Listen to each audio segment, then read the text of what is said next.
But some of the casualties, like where like that like Palestinians are injured or killed, were casualties of war, though, like the Israeli military trying to get to the Hamas people, etc. Yeah.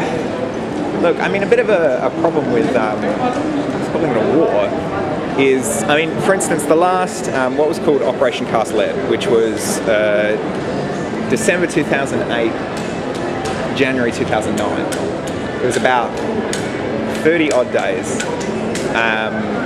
And there were, in terms of casualties, I think maybe a dozen or so on the Israeli side. Maybe half of which were about, and this is obviously very rough, I don't have numbers on me right now, half of which were civilians, I believe. And then on the Palestinian side, you had something like 2,500 casualties, where, again, predominantly were civilian. A lot of what our basic argument here is that the principal problem you have, it's not a case of you just have Jews and Muslims just hate each other for no reason, right? I mean, sometimes it's presented like that, and there's been wars ongoing, blah blah blah, and it's just a cultural thing, or it's just some sort of religious thing. What we try and actually get across is, it's a political, economic thing. If you look at the situation in the Gaza Strip, it's been under military occupation since 1967. There were settlements up until 2005. 2005, the settlers were pulled out, and in addition, the IDF was pulled out, except that they still control the borders, the airspace, any maritime issues. That was the thing with the flotilla. They couldn't get to them by sea. So it's still under an occupation. The people living there basically have very marginal political, economic rights. The government, so Hamas was actually elected, I believe it was 2000. I'm not entirely sure. It was late 2000s, possibly after 2005. 2005 sounds wrong to me. But there was a whole, there's a little bit of a civil war, so that they couldn't actually take up any position in the West Bank or East Jerusalem. But they were able to, administer to the extent that they can Gaza. There was a ceasefire that they actually negotiated with Israel that to a very large degree they were able to stick to. There was because you would have, it's not just Hamas in the West Bank, but there's a whole bunch of other militant groups that are, yes, they're firing rockets, but what they're actually up against is the biggest military in the actual region. So I think the analysis of what actually happened in Gaza was not, we're under some sort of, Israel's under some sort of existential threat or something, and if we don't do this, we're going to be destroyed or something. The analysis was Hamas actually exists as some sort of, I suppose, too strong a player when they actually came onto the scene, as a,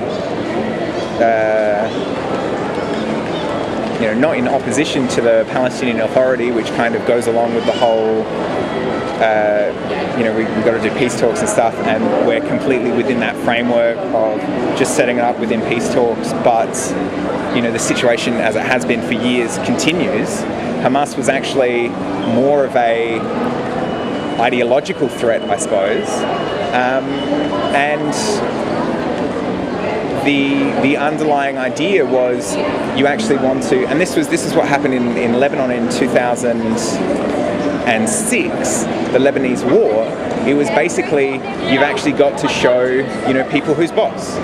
And this you can read this in the Hebrew press, the Israeli press, not only the military commanders, but the actual government. We've actually, what we've got to do here is, yes, we recognise, they certainly recognise that they have the upper hand in the situation, and it's a case of, we've got to show them who's boss. We've got to, put our foot down. We can't show weakness.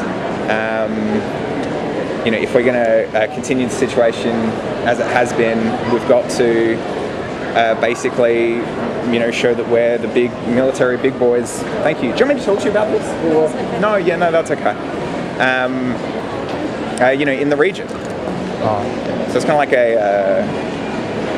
it's not like a hissing contest or anything, but it certainly isn't the case. What I'm trying to get across, because a lot of people, the conception is, at the drop of a hat, Israel as we know it will be destroyed or something, right? There's existential threat, etc.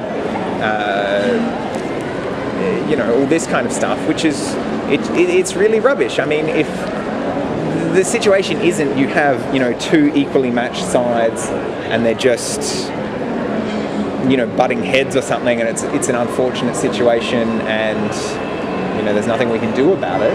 It's just a natural thing. It's you have one extremely powerful side that is able to militarily occupy and colonize the land of another people that barely have. I mean, they have, stuff like suicide bombing and stuff is absolutely horrible, but, it just doesn't compare to having a standing army, having F-16s, having, other war machines like that. Right.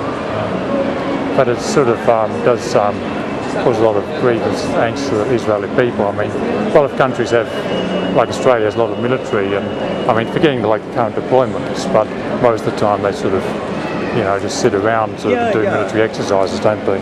Yeah, what I'm trying to get across though is, it's not that, again, even though, you have that difference in power, it's still not a case that, it's just two countries next door, and, they just don't like each other or something. It's the Israelis are actually occupying Palestine. That's the reason, that's why you have the issue. Right? I'm not sure how they're occupying, whether they're trying to keep track on Hamas or whatever, but I don't know. Yeah, well, that's how it's presented, right? We have to do this because it's a security thing, etc., etc. There are security concerns, but the problem is, it's the same with the wall, right? I mean, you can say, the wall stops this. It's exactly the same argument. You can either say the wall stops this, or the military occupation stops, violence or something like that. Okay, that's fine. The problem is that that's used as a pretext to actually colonize land, right? There are, 750,000 Israeli settlers in the West Bank and East Jerusalem. That's gone from 0 in 1967 to 750,000. They bought some of the land, didn't they? Bought land? That's what I read about it initially. Initially it was a slightly different situation, although I still think the analysis of colonization works. But 1948, there was the UN partition plan, right, which was, internationally recognized Israel. These are meant to be the Palestinian territories. And, there was the first Arab-Israeli war, so that what is actually internationally recognized as Israel is slightly bigger than what that was. But the Palestinian territories are under military occupation. They're being colonized. There is no capacity to buy stuff here, right? I mean, as far as international law goes, there's you've got sovereign territory, and then you've got you've got a sovereign state, nation state, Israel, and then you've got territories aren't a sovereign nation, but they're meant to be, that are occupied and are simply being taken from people. I mean, that's what the whole issue is, right? Yeah, I did read a document, sort of lost again, but it's about different issues. There's the document did say, sure, there is some areas that are just taken over and everything, and there are some areas that are sort of occupied because, like, I don't know, I think because there was like Gaza and stuff. It was used as a military invasion point at some point, you know, wasn't it? By, I don't know, Syria or something like that. So there's different sort of issues and stuff. So I can't, yeah, I'm not really able to get it out, but print it out or something. But so yeah, look. I don't want to take this if you want. Oh, okay. I don't want to present this as, yes, it is an extremely complex situation, and I don't want to say, you know, Israel's are completely in the wrong, Palestinians are completely in the right, because that's obviously not true. Right. But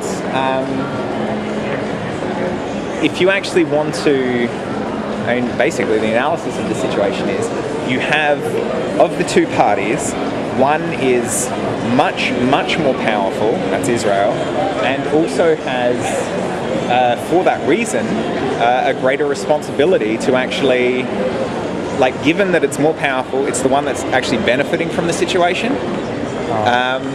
You know, it has the responsibility to actually end the situation, or, you know, instigate an end to the situation. I better go, everyone's packing up. Oh, okay. So look, all that goes into is international law. Right. And there's a map with, you know, the wall, what is, you know, the control of the Palestinian Authority, and what is, you know, the Israeli settlements in the West Bank.